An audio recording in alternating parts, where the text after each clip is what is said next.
Hello everyone, मैं हूँ नेहा नागर। मेरी क्या कहानी है, मैं कैसे बनी इंडिया की one of the most followed finance influencer, आओ बताती हूँ। मेरा जन्म हुआ यूपी के एक छोटे से गांव कचेड़ा में। और मैं ऐसी कम्युनिटी से आती हूँ जहाँ लड़कियाँ तो दूर, लड़के भी ज़्यादा नहीं पढ़ते हैं। ज़्यादा से ज़्यादा वो खेती कर लेते हैं या कोई बिजनेस कर लेते हैं। तो मैं एक ऐसी कम्युनिटी, ऐसे घर में पैदा हुई और फाइनेंशियली इतना स्ट्रॉन्ग या वेल टू डू फैमिली नहीं था। इसीलिए मेरी स्कूलिंग भी कुछ इस तरीके से रही है कि कभी किसी रिलेटिव के स्कूल में पढ़ लिया 1-2 साल, तो कभी गवर्नमेंट में, तो कभी हिंदी मीडियम में। बट मेरी लाइफ में टर्निंग पॉइंट तब आया जब मैं 13 साल की थी, हम गांव से शहर शिफ्ट हुए। और वो टर्निंग पॉइंट कुछ ऐसा था कि मेरी पूरी पर्सनालिटी ही हिल गई थी, क्योंकि लाइफ पूरी ही बदल गई थी। एक मैं आपको इंसिडेंट सुनाती हूँ कि हमारे गांव वाले स्कूल्स में जो लड़का होता था क्लासमेट या लड़की होती थी, उनको बहन जी या भाई साहब बोला करते थे। अब जब हम शहर आ गए, मैंने वही बोला तो लोग मुझे देखकर हंसने लगे, बच्चे मेरे ऊपर हंसने लगे कि बहन जी भाई साहब।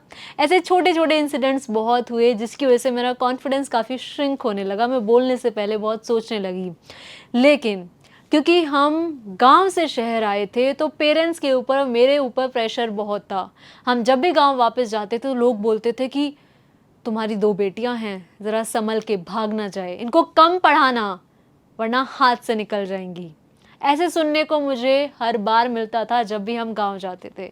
और ये सोचकर मैं और ज़्यादा सोचती थी कि यार क्या गुनाह है लड़की होने, मतलब क्यों नहीं मैं पढ़ सकती हूँ, क्यों नहीं आगे बढ़ सकती हूँ। मेरे आसपास भी ऐसा कोई रोल मॉडल नहीं था कि जो हमारी कम्युनिटी से या हमारे घर से आगे बढ़कर, मेन या इवन विमेन में भी, कि मुझे बता सके कि ऐसे करियर जा सकता है। लेकिन क्योंकि एक डर था मेरे माइंड में कि अगर मैं नहीं पढ़ी नेहा, तो 18 के होते ही तेरी शादी कर दी जाएगी। वो शादी का डर इतना ज़्यादा सताता था मुझे कि मैं सोचती रहती थी कि नहीं, पढ़ना तो है, लेकिन वो हिंदी मीडियम से जो इंग्लिश मीडियम का ट्रांजिशन था, वो ईजी नहीं था मेरे लिए। वो सब किताबें फिर से समझना, फिर से पढ़ना आसान तो बिल्कुल नहीं था। लेकिन क्योंकि वो डर था, वो मोटिवेशन था, तो उस मोटिवेशन के लिए मैं पढ़ती रही। धीरे धीरे 40% से 50% आने लगे, 50 से 60, फिर 70% या फिर 80% तक भी मेरे मार्क्स आने लगे। क्योंकि वो डर था शादी का, कि नहीं, शादी हो गई तो लाइफ एंड है, ये मैं सोचा करती थी। क्योंकि जब भी मैं अपने गांव या अपनी नानी के यहाँ जाती थी, तो वो हमेशा बोलते थे कि अभी पहन ले जितनी जीन्स पहननी है, अभी कर ले जितना ऐश करना है, फिर तो वो बर्तन ही धोने हैं, सूट ही पहनना है। और ये सुन सुन के मैं बहुत ज़्यादा सोचा करती थी कि ऐसा क्यों है कि एक मार्क लगा दिया जाता है वुमेन के माथे पे कि इवेंचुअली तो तुझे करना झाड़ू पोछा बर्तन ही है। और वो डर बहुत ज़्यादा था मेरे अंदर। और उस डर को मैंने मोटिवेशन बनाकर बस ध्यान दिया किताबों पर इतनी भी मैं अच्छी नहीं थी, इतनी भी इंटेलिजेंट नहीं थी कि मैं बहुत आसानी से कर सकूं। लेकिन धीरे धीरे कोशिश जारी थी।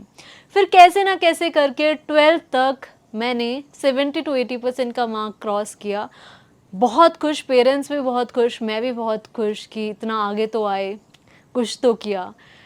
फिर लगा कि यार अब अगर हम ये कर सकते हैं तो ओवर कॉन्फिडेंस है, मैंने कहा कुछ भी कर लेंगे। तो 12वीं के बाद कॉमर्स लेने का सोचा। और जो लोग कॉमर्स लेते हैं वो क्या करते हैं, चार्टर्ड अकाउंटेंसी का कोर्स। तो मैंने भी वही परस्यू करने का सोचा।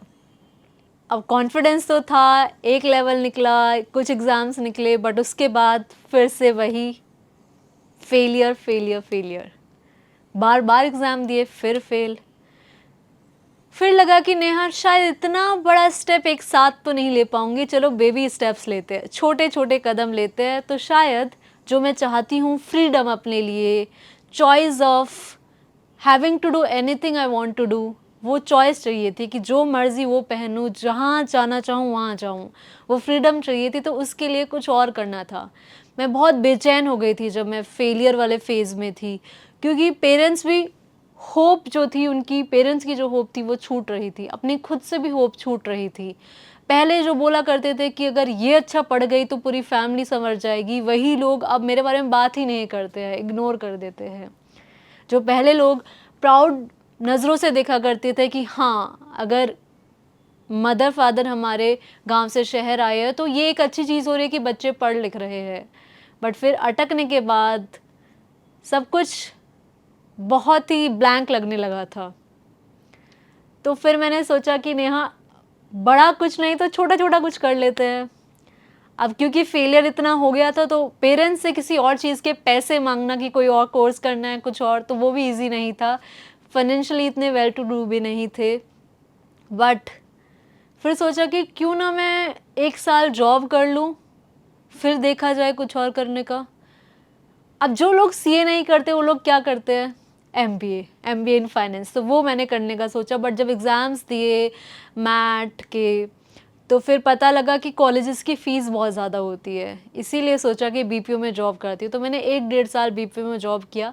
जब मेरी 1 साल की फ़ीस कलेक्ट हो गई, यानी कि सेव कर ली मैंने बीपीओ में जॉब करने के बाद, तो मैंने अपने मदर फादर से रिक्वेस्ट किया कि प्लीज़ एक और मौका दो मुझे पढ़ने का, और शायद इस बार मैं पढ़ के अच्छी जॉब ले लूँ।